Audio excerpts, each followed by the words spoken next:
Here comes Jim, he's just swell, you can tell, he does it for the money. Here comes Jim, tall and trim, put your hands together and welcome him.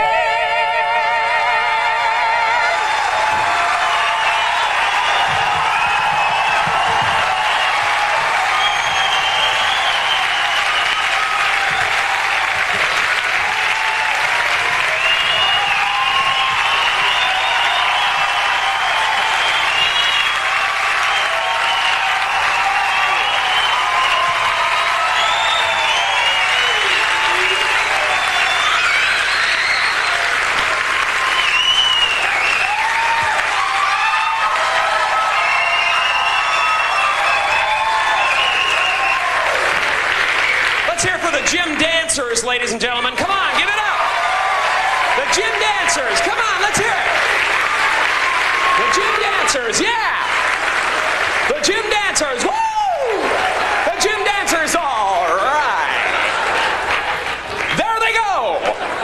Give it to them.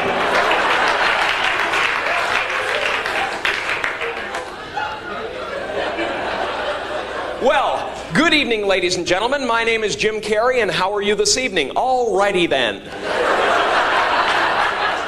I grew up in Canada.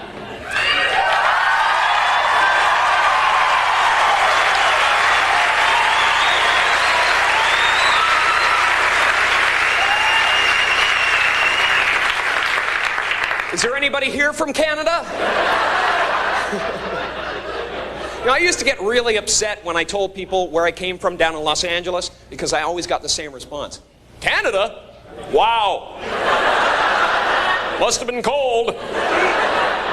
Now I just go along with them. Yes, Canada. It was a frozen, hostile wasteland. And there was much work to be done if we were to survive the elements. After boring a hole through the ice to find food, my good friend Nantuck and I would build an igloo to protect ourselves from polar bears and flying hockey pucks.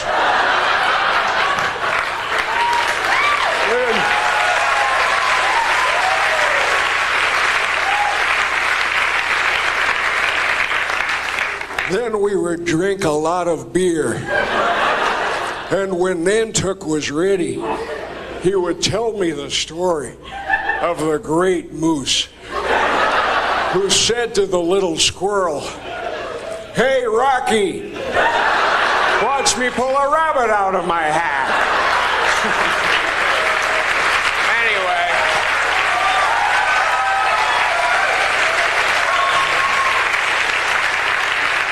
Anyway, I'm here tonight and I feel good. Really good. Excellent. Super. I just want to go.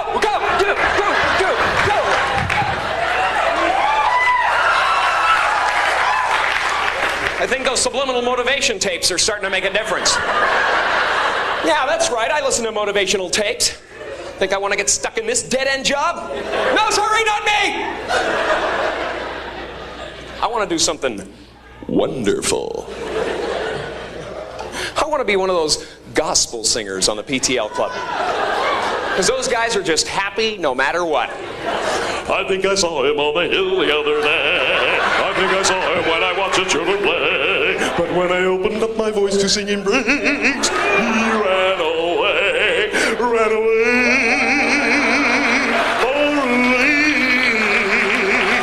My singing made sweet Jesus run away.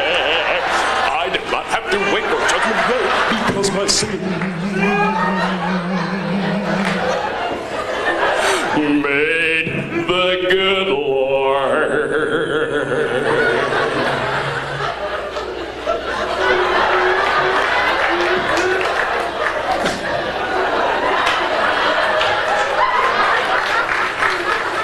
Imagine if you could actually be that happy. That would be powerful, man. People would be tunneling under the street to avoid you. They'd go, oh, man. Is that happy guy still out there? Honey, looks like I'm gonna be late again. No, it's the happy guy. He's right beside the car. I can't get near it. Of course, if I wanted to be that happy, I'd have to forget all of my problems. And the only time I forget all my problems is when I'm right smack dab in the middle of a sexual orgasm. So I have them as often as I can. I'm having one right now. Ever have one of those really smooth orgasms? Turns you into Elvis? I think that's how Elvis got that way, actually. But that's my only escape, you know? Sure, I could go on a vacation, but I'd still be thinking about what I got to do when I come home. See, to me, an orgasm is like a mini vacation. But it's better because you can't think about anything when you're having one. Oh man, I'm way behind in the rent.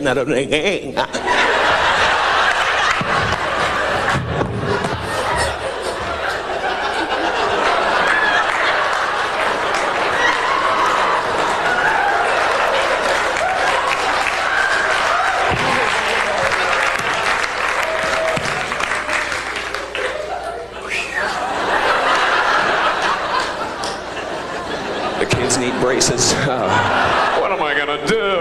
And you're right back into the pain of life, you know? But for 30 seconds, man, you're free. All you can think about is, what the hell am I gonna grab onto? And gee, I hope the person I'm with doesn't do anything stupid like move. You ever been with somebody who wanted to just keep on moving? I used to keep a brick under my pillow for people like that. It's over, let it go!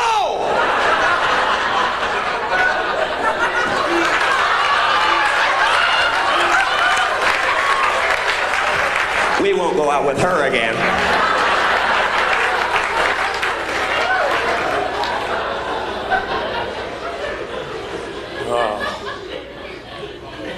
That's the only time. That's the only time I'm really, truly free.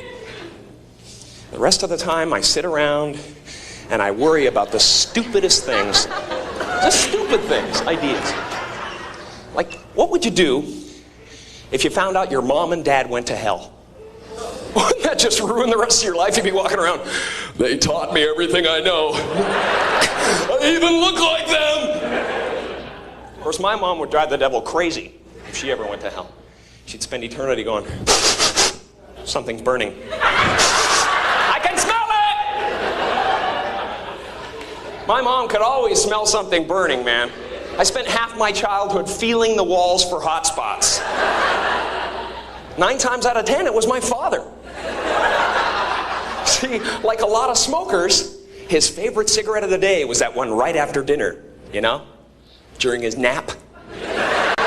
Fun watching him wake up, though. Drop and roll, Dad!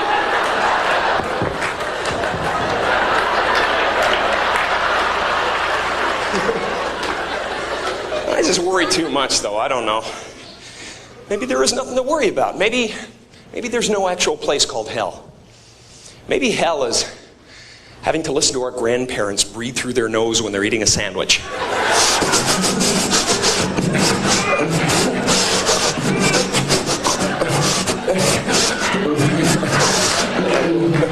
Get that humming thing.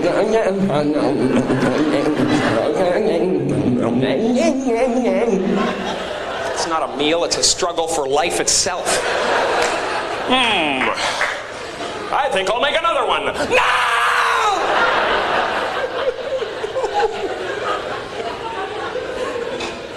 We'll be good. Here's a scary concept, though. Getting old.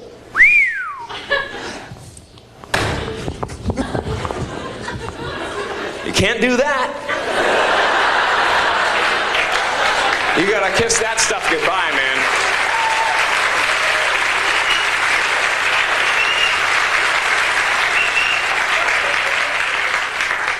I just want to keep challenging myself, you know. I don't want to become the reminiscing guy, you know, people run into at bars and stuff. Can always tell how boring their life is by how far back they have to reach for glory. They're like,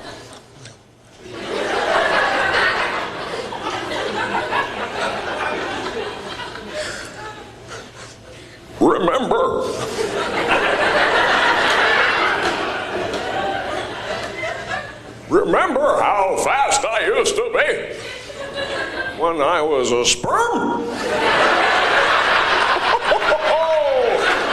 I'll never forget the day of the big race. There were millions of us in the field, but I beat them all to fertilize that egg, mister. Back in the cervix, I was seaman first class.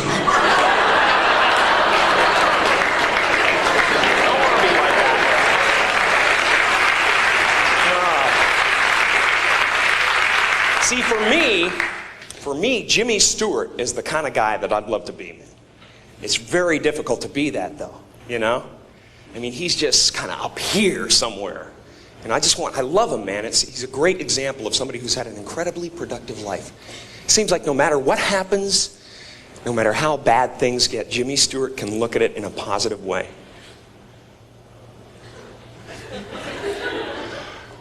Well, I guess we're going to have ourselves a nuclear holocaust. Well,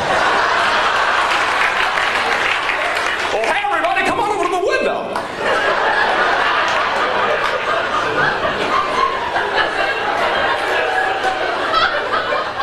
Look at that mushroom cloud. Isn't that beautiful? And the amazing thing to me is that something so magnificent, colorful could just melt your face right off.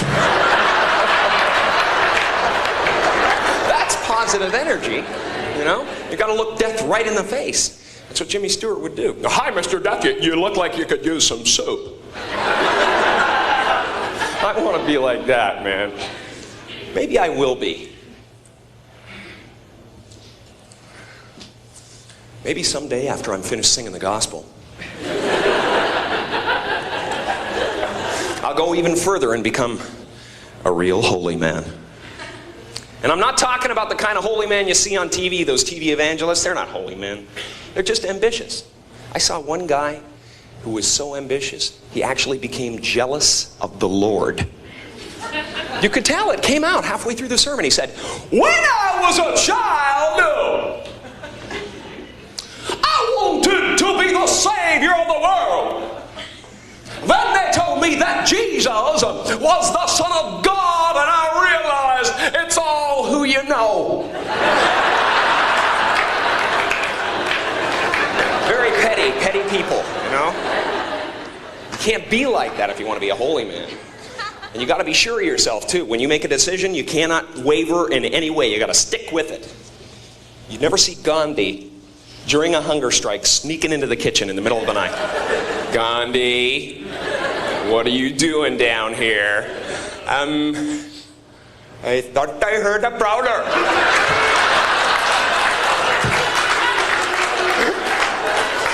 And I was going to hit him over the head with this giant bowl of potato salad. He would never put himself in that position, you know? And you got to control your temper constantly, you know? You cannot fly off the handle at any moment. You got to be right in the center. You know, like Jesus was very composed his whole life. I mean, right up to the end. If that was me, I'd be up there going, great! Just beautiful!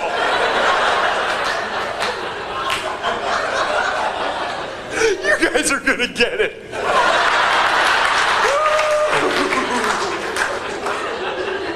Wait till my father hears about it.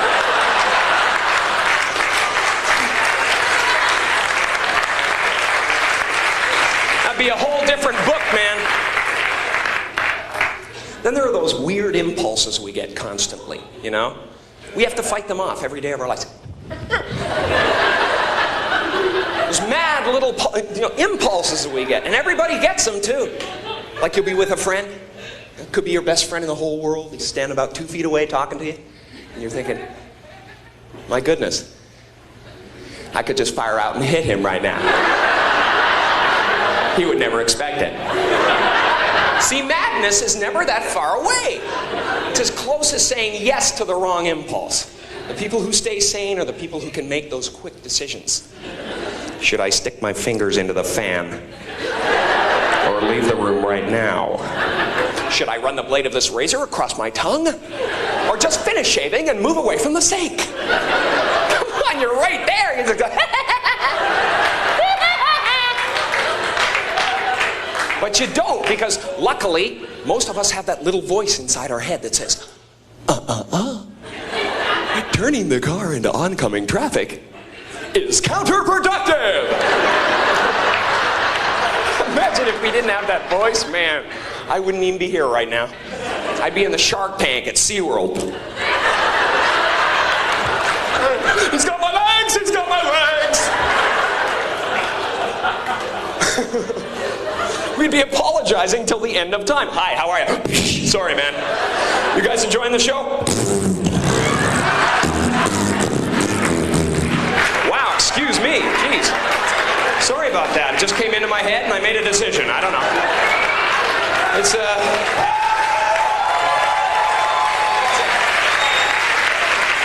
I hate to turn my back on the audience. I really do. I think 9 out of 10 of the worst impulses we get, though, are when we're behind the wheel of a car, you know? That's why I don't think it's a good idea to carry a gun in the glove compartment. Because chances are, if it's there, sooner or later, you're going to use it. Of course, then again, what are you going to do if somebody cuts you off on the freeway? Just let them go? You pretty much have to shoot them, you know? Otherwise, they won't learn nothing.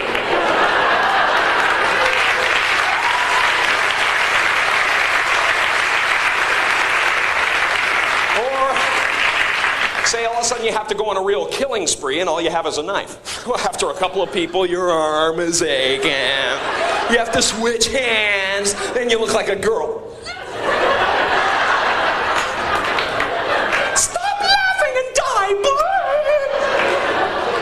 That kind of aggravation, man.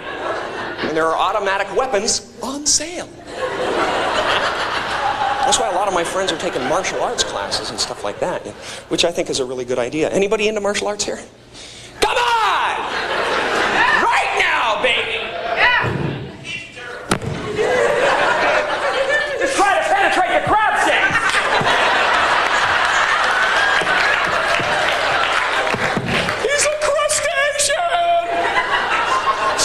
Some boiling water! I think it's a good idea to know how to defend yourself, though. I really do. I just wish the people who took martial arts would master the technique before they go around showing it off.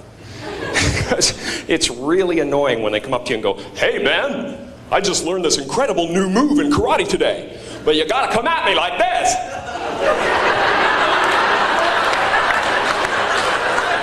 Gee, is there anything I could do to make it easier for you? And maybe I could put my head under the back wheel of your car. Hey! I'm a mugger! Get me in the groin and poke my eyes out! That's how it goes down in the street. That's how it goes down, man. Give me your money. No! All right, then, I'm gonna have to stab you. With my right hand in a lunging fashion. Try to keep your weight on the back leg. What world is this? What wonderful world. Gee, he does it all. Man.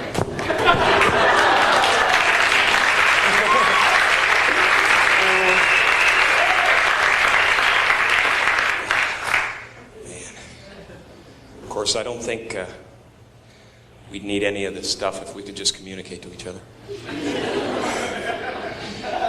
Of course, if you wanted to do that, you'd have to find some kind of language that everyone understood. Myself, I think that's music. I happen to love it. Tell me, how am I supposed to live without you? Baby, I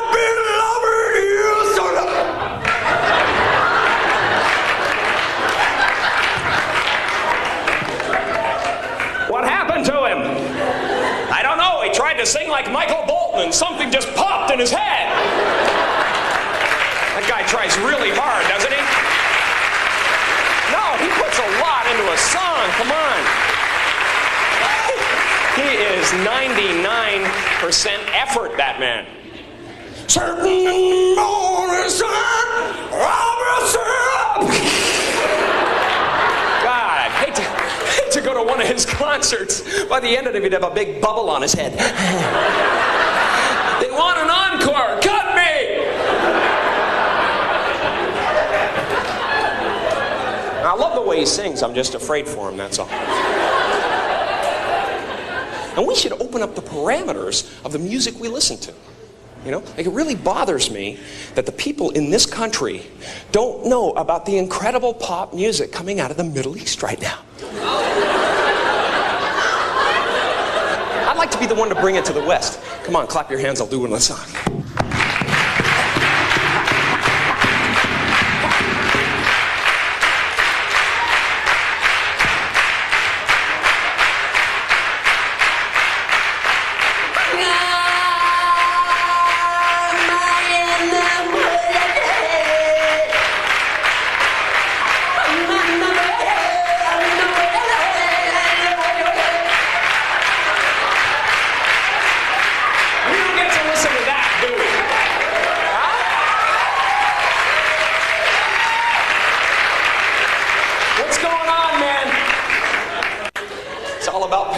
Isn't it?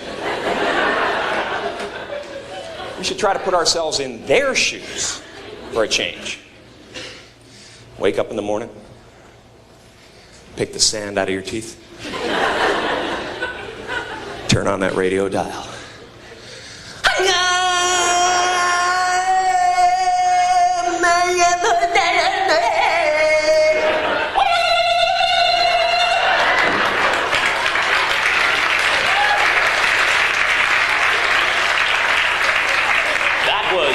Hottie Bob by Cool Abdul. Coming up next on Livia Rap, DJ Jazzy Mahanubar and the Fresh Rafsan Johnny.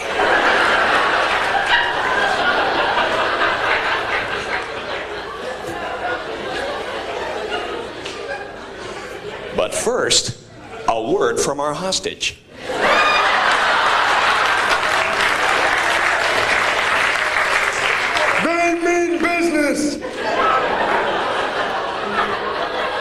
Send more guns!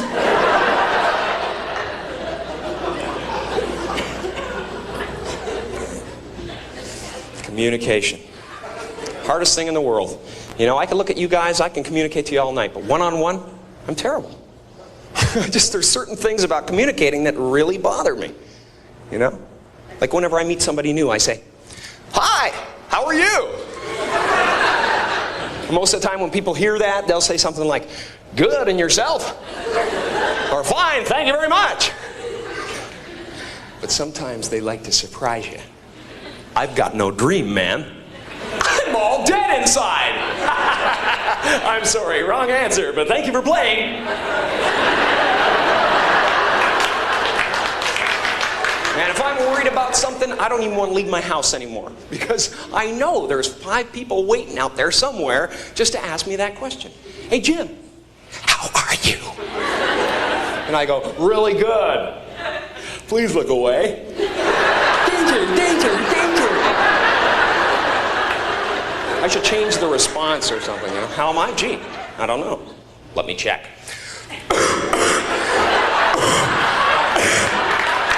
I'd like to do a few more tests.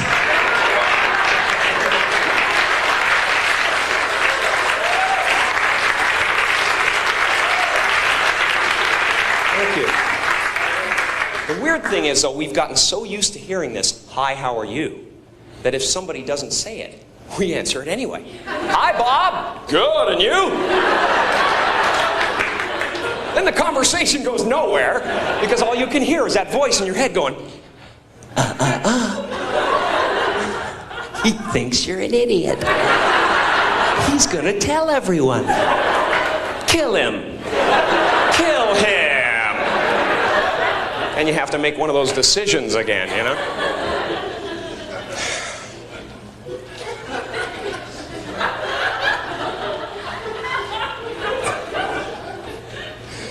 See, I think body language is the communication of the future. For instance, if you stand like this, it means, hey girls, I'm single and I have a curvature of the spine. You gotta put it out there, you know? And guys, seriously, the walk is everything. The walk is the most important element. If you want a whole room full of ladies to know what you want without them getting the wrong idea, walk into a singles bar like this.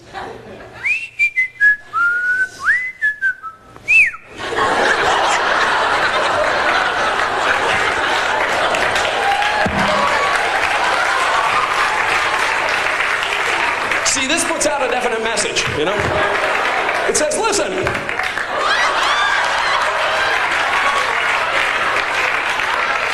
I could care less, but my crotch would like to buy you a beer. You gotta do something like that, you know? Hey.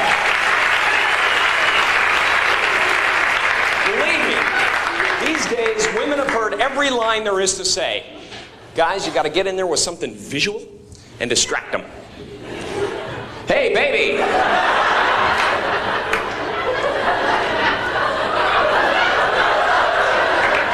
Come here for a second.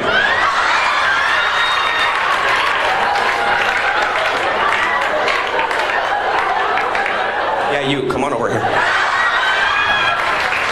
Listen,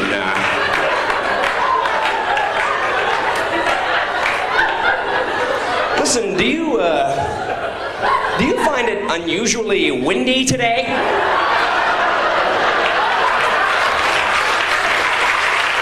Thank you very much. You guys have been great. Had a wonderful time. Thank you.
Here comes Jim, he's just swell.